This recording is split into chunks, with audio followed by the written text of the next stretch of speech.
Hello दोस्तों, आप लोग कैसे हैं। आशा करती हूँ आप लोग अच्छे होंगे, स्वस्थ होंगे, मस्त होंगे। मैं आपकी राधिका आज आप लोगों के लिए एक प्यारा सा देवी गीत लाई हूँ। माता जी का भजन है, बहुत सारे गीत है। काफी दिन हो गया माता जी का गीत नहीं हुआ था, तो मेरा मन हो रहा था कि मैं माता जी का गीत जरूर एक बोलूँ। तो आज मैं लेके आई हूँ, आप लोग सुनिए, आनंद लीजिए। बड़ा ही प्यारा गीत है। और कमेंट बॉक्स में जरूर बताइएगा कि अच्छा लगा आप लोगों को कि नहीं अच्छा लगा, तब भी बता दीजिएगा। कोई ऐसी बात नहीं है, जो चीज नहीं अच्छी है तो नहीं अच्छी है। आप लोग सुनिए।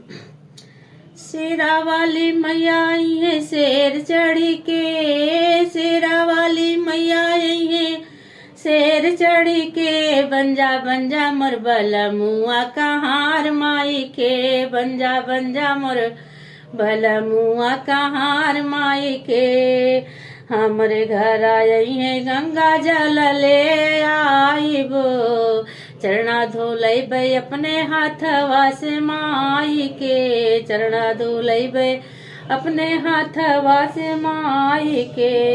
असनो लगैबै जाए कारा बोल के, बंजा बंजा मोर बलमुआ कहार माई के, बंजा मोर बलमुआ कहार माई के। शेरा वाली और शेर चढ़ी के, बंजा मोर बलमुआ कहार माई के, बंजा मोर बलमुआ कहार माई के।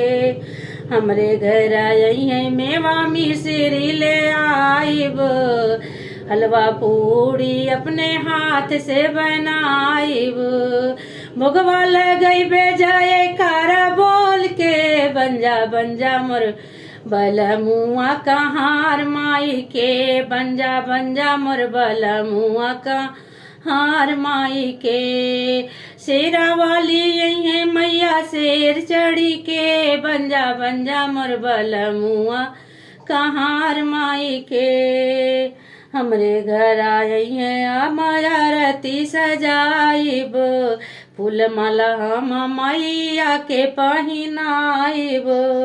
आरती उतारब सब जन मिल के, आरती उतारब सब जन मिल के। बंजा मोर बलमुआ कहार माई के, बंजा मोर बलमुआ कहार माई के।